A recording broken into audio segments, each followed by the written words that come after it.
Friend, টিনটিনের রাকুমারিতে সবাইকে স্বাগত। আজকে আমি রান্না করছি গোটা ডিমের তরকারি, সবজি এগুলো পড়বে। আর আমাদের টিনটিন কথা একটু দেখে নিই। এই যে টিনটিন দেখো, সবাই শুয়ে আছে পাখা চালিয়ে। এই যে দুষ্টুগুলো সব যে একই মা, দেখেছ? সবাইকে দেখি না, ঠিক আছে? এবার আমি রান্নাটা করি। আচ্ছা, তেল গরম করতে দিয়ে দিয়েছি। আচ্ছা, আলুগুলো উঠতে, আলু ভাজা হয়ে গেছে। ডিমটা ভাজবো, তাকে কি জন্য কি দেবো? হলুদ দেবো, আর সাথে মির্চি শুনবো। হলুদ দিলে কি হয়, ফুটুস ফাটুস হয় না, ভাবলে কি একটা ফুটুস ফাটুস ব্যাপার থাকে না। গ্যাসটা কমিয়ে দিলাম, দিয়ে দিলাম চাপাটা দিয়ে দিলাম।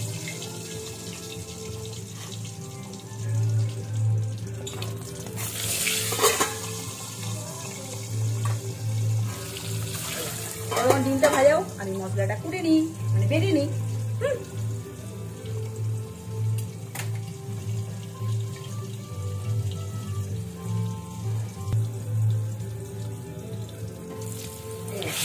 ডিম ভাজা হয়ে গেছে, কালারফুল ডিম ভাজা। লাইটটা জ্বালাই দিয়ে দেখতে পাচ্ছি না, এবার দেখি। এই যে দেখো, ডিমটা ভাজা, এবার এটা তুলে নেবো।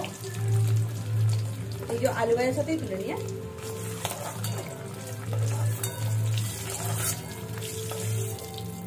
এবার দেবো মশলা।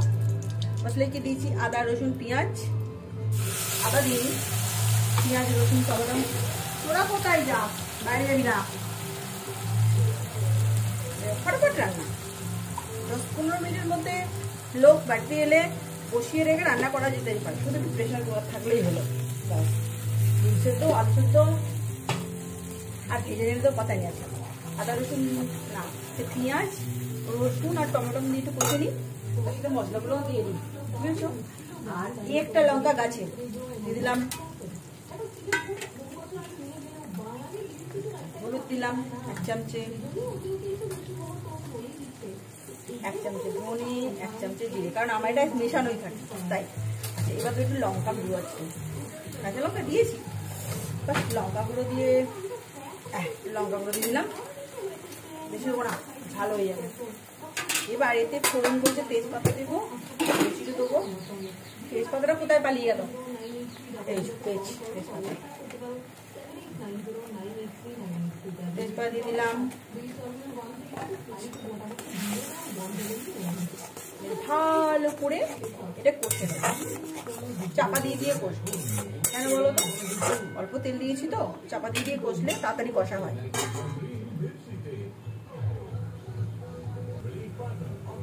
এই দেখে খুব ভালো কমে গেছে, মানে মশলাটা কষা হয়ে গেছে, ঠিক আছে? বৃষ্টিটা আবার আস্তে আস্তে করে আসিল। এটা আদা রসুন। চিল্লাচ্ছিস কেন রে? একটাই কাজ দেখি করা।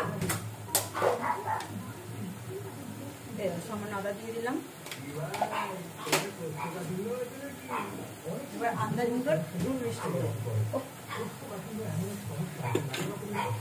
এবার আন্দাজ মতো নুন মিষ্টি দিয়ে এই নুনটা 1 চামচ নুন দিলাম।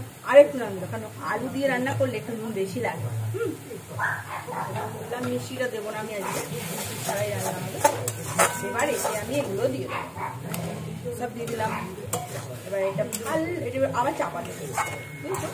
চাপা দিলে কি হচ্ছে, এর যে মানে রসটা, মানে একটা সুন্দর মজা মজা ভাবটা, সেটা হয়ে যাবে। সাথে এগুলো ঠিক ঠিক ঠিক করে কেটে দেবো, সামান্য সামান্য, তাহলে আবার ছেদরে মেরে যাবে। গ্যাসটা কমিয়ে, গ্যাসটা কমানো থাকবে। চাপা দিয়ে দিলাম। এরকম হয়ে গেছে কষা। দেবো হালকা হালকা নেড়ে নিয়েছে। এবার একটু সামান্য, বেশি জল লাগবে না, যেহেতু আলু সিদ্ধ করা, ডিম তো সিদ্ধ, তো জাস্ট মশলাটার একটু কাঁচা ভাব মেটানোর জন্য একটু জল দেবো। ফুটলে, কারণ ঝোল ঝোলটা একটু খেতেই হবে, আমরা একটা করে ডাল খাই না, তাই ঝোল ঝোল করার জন্য ফুটবে। আর সাথে একটু চিকেন নেবো, ঠিকঠাক হয়েছে নাকি, না কিছু গোটালা হয়ে গেছে নাকি। ঠিকই আছে।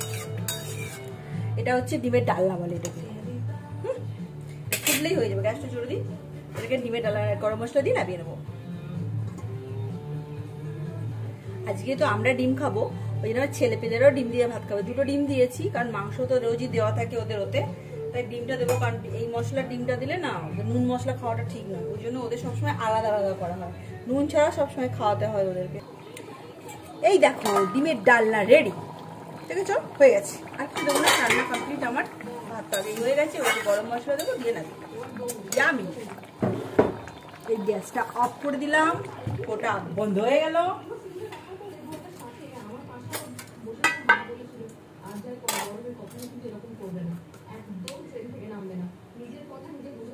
গরম মশলা দিয়ে দিলাম, বাস রেডি ডিমের ডালনা। Please like and subscribe, like করার দরকার নেই, প্লিজ সাবস্ক্রাইব করবেন, প্লিজ প্লিজ প্লিজ প্লিজ। একটু দেখবেন কি করে রান্নাবান্নাটা হয়, সবাই তো সব কিছু জানে না, আমিও জানতাম না, দেখে দেখে শিখে গেছি। ওকে, থ্যাংক ইউ ফর ওয়াচিং। রান্না কমপ্লিট।